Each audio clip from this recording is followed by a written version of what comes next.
Si Jesus ay nangangaral doon sa Galilea.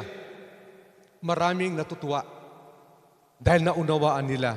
Kaya sa tuwa nila, sa nakakaunawa sila, nangyari, nagkaroon sila ng transformation ng kanilang buhay. Nabago ang kanilang buhay, nabago ang kanilang pamumuhay. Ang dating namumuhay sa dilim, wala na ngayon. Dahil binago sila sa pamamagitan ng salita ng Diyos. Kaya nga, sabi nga sa verse 4, "For the yoke of His burden and the staff of His shoulder, the rod of His oppressor, you have broken us on the day of the Midian." Di ba? Ang ibig sabihin, sapagkat binali mo ang pamatok ng kahirapan at mga bigatin sa kanilang balikat ng pinasan. Dahil sa mga salita ng Diyos, dahil sa pagkaunawa nila sa salita ng Diyos, unti-unting napawi ang kanilang kahirapan. Unti-unting gumaan ang kanilang kalooban dahil sa salita ng Panginoong Diyos na may katotohanan na nagbibigay sa atin ng way na mawala tayo sa kadiliman. Unang-una ang ating mga kasalanan. Tayo mga kapatid, bilang mga born-again Christian, saan tayo nagmumula?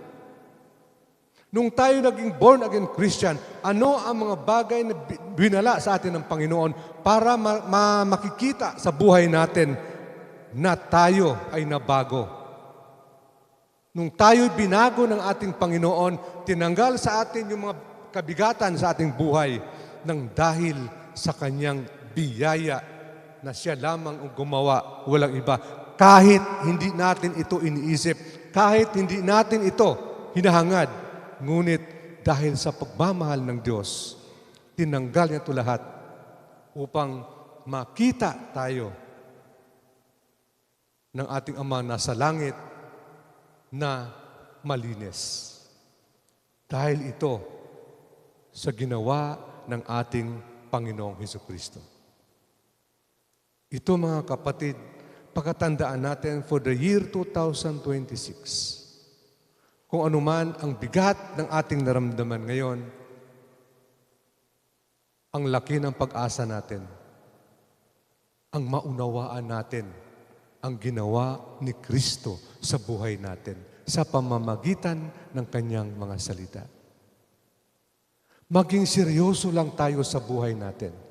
Maging seryoso lang tayo sa relasyon natin sa Panginoon.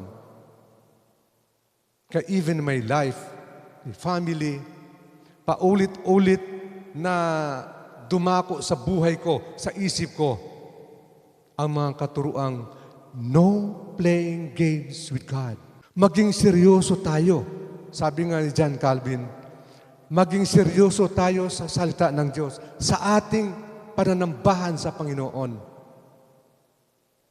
Dahil yun ang sekreto ng buhay natin.